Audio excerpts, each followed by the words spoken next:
Hi, my name's Simeon, welcome to my channel, thanks for clicking on the video. Of all the versions of Gwen Stacy that have appeared on screen, I have a feeling that this version of Gwen will go down as a fan favourite, and she's a great example of a strong female character being written especially well. In this video, I want to break down what the writers of Across the Spider-Verse did to make Gwen Stacy a strong and likeable character. Let's go.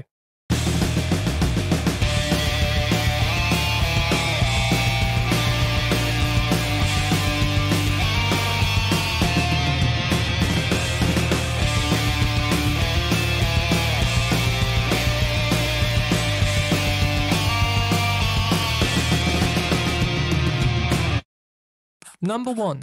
Make them a lone wolf. One key to writing a strong character is to consider what their weakness will be. What will make them vulnerable? If they have no weaknesses and no room for growth, they may end up being unrelatable or even boring. Kryptonite, anyone?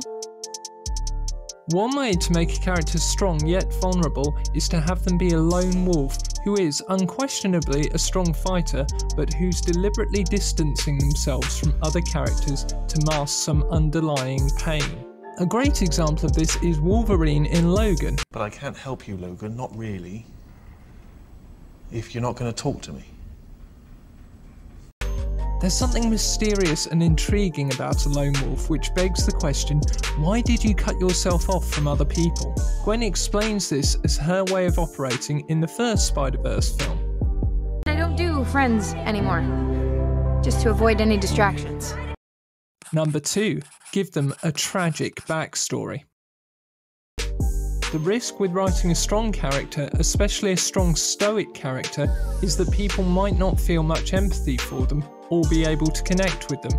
A great way of overcoming this is by giving them a tragic backstory, like Bruce Wayne, or Natasha Romanoff, or Tallahassee, or Beatrix Kiddo, or Blade, or Gamora, or the Incredible Hulk, or Inej, or... Gwen's tragic backstory is one heck of a ride.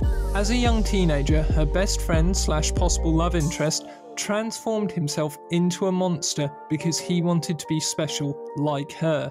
She had to take him down at her high school dance, and he ended up getting killed.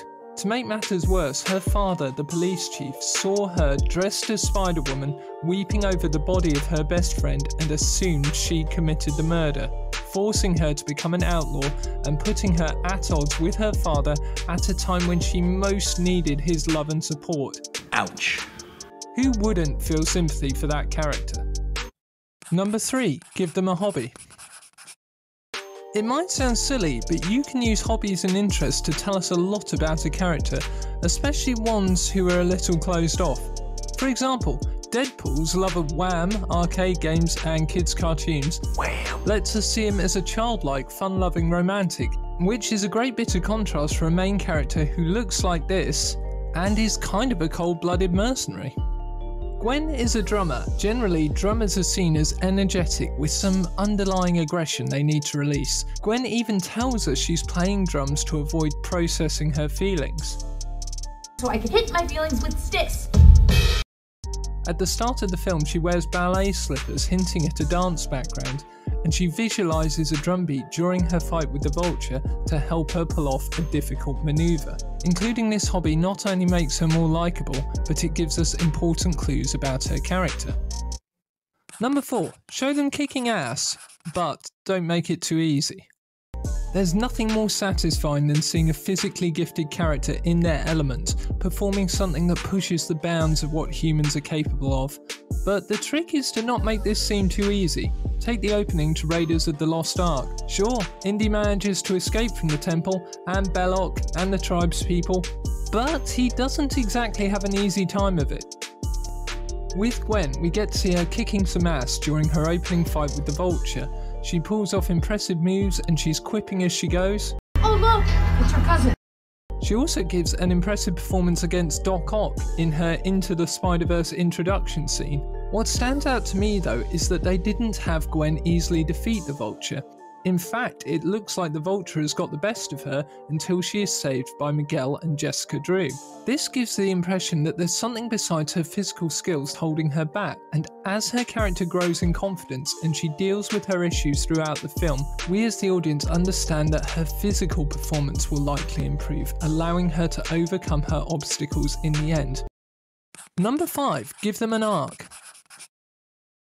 No strong character would be complete without an arc. They need to be challenged, to be brought low, to face their fears.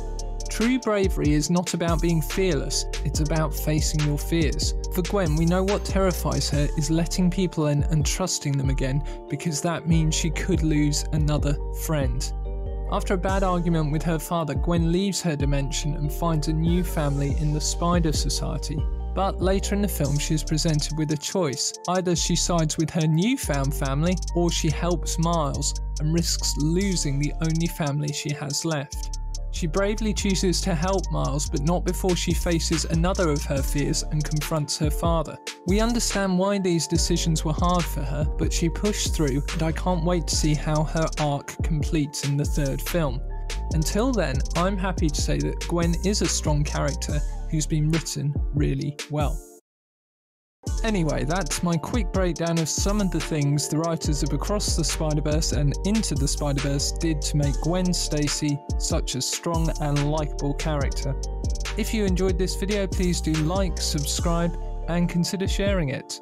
Let me know in the comments below what you thought of this version of Gwen Stacy, if I missed anything, and if you have any other characters you would like me to cover. Thanks for watching, and goodbye.